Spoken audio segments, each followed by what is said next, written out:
নমস্কার বন্ধুরা, পম্পার কিচেনে আপনাদের সকলকে স্বাগত। আটা, সুজি, আলু দিয়ে অপূর্ব স্বাদের একটা ইউনিক নাস্তার রেসিপি আজ আমি আপনাদের সাথে শেয়ার করব। ঘরোয়া কয়েকটা উপকরণ দিয়ে বানানো এই নাস্তাটা এতটাই টেস্টি হয় যে একবার খেলে বারবার বানাবেন। আর এই বৃষ্টির সন্ধ্যাতে চায়ের সাথে যদি এমন একটা নাস্তা থাকে তাহলে বৃষ্টির সন্ধ্যার মজাটাই পাল্টে যায়। তাহলে চলুন দেরি না করে আজকের এই একদম ইউনিক স্টাইলে নাস্তার রেসিপিটা দেখে নেওয়া যাক।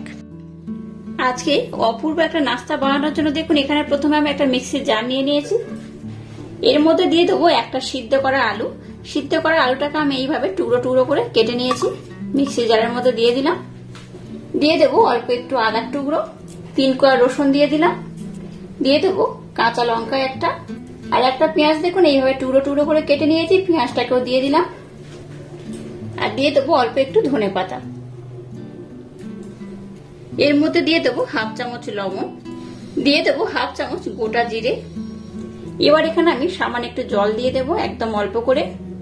এবার সমস্ত উপকরণ খুব ভালোভাবে আমি ব্লেন্ড করে নেব। দেখুন সমস্ত উপকরণ খুব ভালোভাবে কিন্তু আমি ব্লেন্ড করে নিয়েছি, আর দেখুন বেশ অনেকটা কিন্তু স্মুথ হয়ে গেছে। এইভাবে এটাকে কিন্তু স্মুথ করে মাখাতে হবে। এবার এটাকে আমি একটা থালার মধ্যে ঢেলে নিচ্ছি। এবার এর মধ্যে দিয়ে দেবো কাশ্মীরি লাল লঙ্কার গুঁড়ো, একদম সামান্য পরিমাণে। সামান্য একটু জিরে গুঁড়ো দিয়ে দিলাম, ধনে গুঁড়ো দিয়ে দিলাম একদম অল্প করে। একদম সামান্য কালো জিরে দিয়ে দেবো একদম অল্প করে।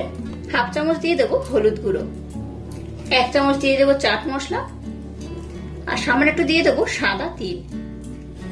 এবার সমস্ত উপকরণ কিন্তু হাত দিয়ে মাখাতে হবে। এইভাবে হাত দিয়ে এটাকে আমি খুব ভালোভাবে মেখে নেব। আর এর মধ্যে যদি একটু আলুর টুকরো থাকে তাহলে সেটাকে কিন্তু বাদ দেবেন, কারণ এটাকে একদম স্মুথ করেই মাখাতে হবে। এইভাবে এটাকে আমি খুব ভালোভাবে প্রথমে দেখুন কত সুন্দর করে ব্লেন্ড করছে, এইভাবে কিন্তু ব্লেন্ড করে মাখাতে হবে। দেখুন সমস্ত উপকরণ খুব ভালোভাবে মেখে নিয়েছি। এবার ছোট চামচের 2 চামচ এখানে আমি সুজি দিয়ে দেব। সুজিটা দিয়ে আবার এটাকে আমি খুব ভালোভাবে মেখে নেব এইভাবে। এখানে যেহেতু আমি সুজি ব্যবহার করেছি তাই সুজিটা দেওয়ার পর এটাকে আমি 5 মিনিটের জন্য রেস্টে রেখে দেবো। 5 মিনিট পর আমি আপনাদের সাথে নেক্সট স্টেপ শেয়ার করব। 5 মিনিট পরে দেখবেন এটা কিন্তু অনেকটা ঘন হয়ে যাবে, যেহেতু সুজি অনেকটা কিন্তু জল অ্যাবজর্ব করবে, তাই এটাকে আমি 5 মিনিটের জন্য রেস্টে রেখে দেবো। 5 মিনিট পর আমি আপনাদের সাথে নেক্সট স্টেপ শেয়ার করব। দেখুন 10 মিনিটের জন্য এটাকে রেস্টে রেখে দিয়েছিলাম। 10 মিনিট পর দেখাচ্ছে দেখুন এটা কিন্তু আগে থেকে বেশ একটু ঘন হয়ে গেছে। এবার দেখুন এখানে নিয়েছি গমের আটা। গমের আটা এখানে অল্প অল্প দেবো, এটাকে খুব ভালোভাবে মেখে নেব। গমের আটা কিন্তু একেবারে বেশি দেবেন না, কারণ এখানে আমি কিন্তু জলের ব্যবহার করব না। জলের ব্যবহার ছাড়াই কিন্তু এটাকে মাখাতে হবে, তাই এটা মিক্সড করার সময় যতটা আটার দরকার ঠিক ততটাই কিন্তু আটা ব্যবহার করতে হবে। অল্প অল্প দেবো, এটাকে খুব ভালোভাবে মেখে নেব। এটা মাখার পর আমি আপনাদের দেখাচ্ছি মিশ্রণটা কেমন হবে, আর কেমন হলে আজকের এই নাস্তাটা একদম পারফেক্ট হবে। দেখুন এটাকে আমি খুব ভালোভাবে মেখে নিয়েছি। এবার হাতে একটু আমি সাদা তেল নিলাম, সাদা তেল দিয়ে আবার একটু ভালোভাবে মেখে নেব। তেল কিন্তু প্রথমে ব্যবহার করবে না, খুব ভালোভাবে মাখার পর তবে কিন্তু এখানে তেলটা ব্যবহার করতে হবে। দেখুন মিশ্রণটা কেমন হয়েছে, এরকম কিন্তু নরম হবে, খুব টাইট হবে না, এইভাবে নরম করেই মাখাতে হবে। এই মিশ্রণটা একদম রেডি হয়ে গেছে, আর কতটা নরম হয়েছে দেখুন, এইরকমই নরম হবে। যাই হোক এটাকে আমি খুব ভালোভাবে মেখে নিয়েছি। এবার দেখুন উপর থেকে আমি আবার একটু তেল দিয়ে দেব। এই মিশ্রণটাকে ড্রাই হতে দেওয়া যাবে না, তাই উপর থেকে কিন্তু আবার একটু আমি তেল দিয়ে দিলাম। এবার এটাকে কিন্তু ঢাকা দিয়ে খুব ভালোভাবে রেখে দিতে হবে। ঢাকা না দিলে এটা কিন্তু ড্রাই হয়ে যাবে, তাই একটু ঢাকা দিয়ে এটাকে রেখে দিতে হবে। আবার 10 মিনিট পর আমি আপনাদের সাথে নেক্সট স্টেপ শেয়ার করব। দেখুন মিশ্রণটাকে আমি 10 মিনিটের জন্য রেস্টে রেখে দিয়েছিলাম। 10 মিনিট পর আমি আবার দেখাচ্ছি মিশ্রণটা কেমন হয়েছে। এই দেখুন আগে থেকে কিন্তু বেশ আর সফট হয়ে গেছে, এরকম হলেই হবে। এবার দেখুন উপর থেকে একটু আমি আটা দিয়ে দেব। এবার যে মিশ্রণটাকে আমি বানিয়েছি এই মিশ্রণটাকে আমি 2 টুকরো করে নেব। 1 টুকরো প্রথমে নিয়ে নেব, 2 টুকরো করে এটাকে এইভাবে আমি হাতের মাধ্যমে একটু প্রেসার দিয়ে গোল করে নিলাম। এবার আটার মধ্যে দিয়ে দিলাম। আপনারা চাইলে এটাকে তেল দিয়েও বেলতে পারেন, তবে আটা দিয়ে বেললে একটু বেটার হয়। উপর দিয়ে আবার একটু আটা আমি দিয়ে দেবো এইভাবে। এবার এটাকে আমি বেলে নেব। খুব মোটা বা খুব পাতলা করে কিন্তু বেললে হবে না, মিডিয়াম করে বেলতে হবে। আমি বেলে আপনাদের দেখাচ্ছি এটা কেমন বেললে আজকের রেসিপিটা একদম পারফেক্ট হবে। দেখুন এটাকে আমি বেলে নিয়েছি খুব ভালোভাবে। এবার দেখাচ্ছি, দেখুন এই দেখুন ধারের পোর্শনটা দেখে বুঝতেই পারছেন কতটা মোটা বা কতটা পাতলা হয়েছে।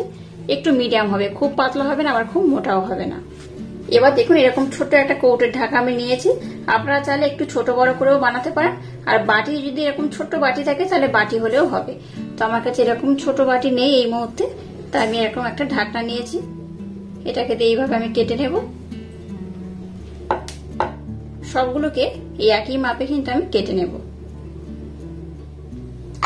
দেখুন কেটে নিয়েছে এইভাবে। এবার এই যে অবশিষ্ট অংশ এটাকে কিন্তু ফেলে দেব না, এটাকে আবার একইভাবে কিন্তু আমি বেলে নেব।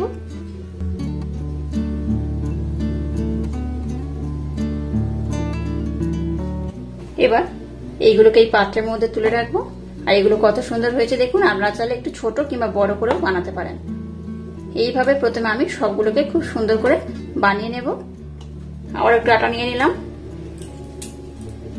মিষ্টনটাকে আবার আমি নিয়ে নিলাম। আর এইভাবে কিন্তু সবগুলোকে একইভাবে আমি বানিয়ে নেব। দেখুন একইভাবে এটাকেও আমি বানিয়ে নিয়েছি, আর এটাকেও একইভাবে আমি কেটে নেব। এবার দেখুন গ্যাসটাকে জেলে দিয়ে একটা কড়াইতে তেল দিয়ে তেলটাকে আমি মিডিয়াম গরম করে নিয়েছি। আর এদিকে আমি সবগুলোকে খুব সুন্দর করে বানিয়ে নিয়েছি। এবার এই গরম তেলের মধ্যে এগুলোকে আমি ছেড়ে দেব।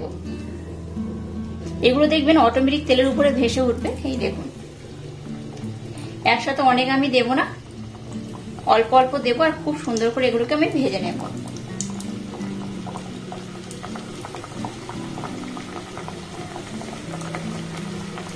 গ্যাসের ফ্লেমটাকে লো টু মিডিয়াম রেখে এগুলোকে ভাজতে হবে। আর এগুলো দেখুন ফুলে ফুলে কিন্তু তেলের উপরে ভেসে উঠবে। এই দেখুন দেখতেই পাচ্ছেন সবগুলো কিন্তু তেলের উপরে ভেসে উঠছে। আর আমাদের কড়া যদি একটু বড় হয় আপনারা কিন্তু একসাথে অনেকগুলো দিয়েও ভাজতে পারেন। এই দেখুন একদম কিন্তু বলের মতো হয়ে ফুলকো ফুলকো হয়ে ফুলে যাচ্ছে, দেখতেই পাচ্ছেন কত সুন্দর ফুলে যাচ্ছে। এই দেখুন সবগুলো কিন্তু একইভাবে ফুলে যাবে।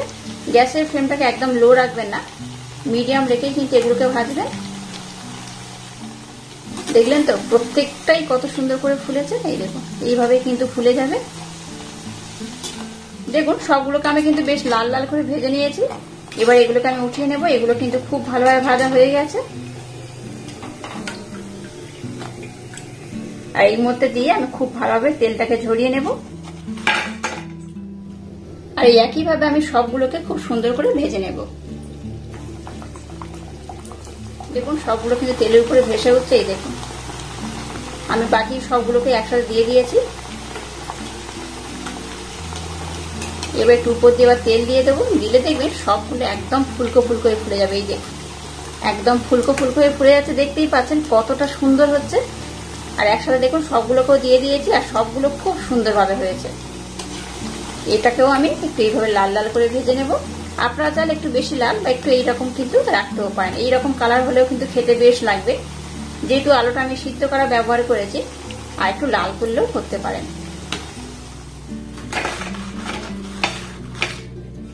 দেখুন এগুলোকে আমি অন্য পাত্রে সার্ভ করছি, আর কত সুন্দর হয়েছে দেখুন। সবগুলো কিন্তু আমি এই পাত্রের মধ্যে ঢেলে নিলাম। সামান্য একটা আলু দিয়ে দেখুন কতগুলো আমার এই নাস্তাটা বানানো হয়ে গেছে, আর কত সুন্দর হয়েছে দেখুন। এগুলোকে আপনারা একটু লাল বা একটু কম লাল করে ভাজতে পারেন। প্রত্যেকটা কিন্তু অসাধারণ হয়েছে। আমি একটা ভেঙে আপনাদের দেখাচ্ছি। দেখুন এই দেখুন কত সুন্দর। এই দেখুন ভিতরটা ফুলে গেছে, দেখলেন তো বেশ গরম রয়েছে। দেখাচ্ছি ভিতরটা কত সুন্দর হয়েছে দেখুন। সবগুলো কিন্তু এইভাবে ফুলে গেছে। আপনারা বাড়িতে অবশ্যই আমার মতো একবার হলেও ট্রাই করবেন। আশা করছি আপনাদের ভীষণ ভালো লাগবে।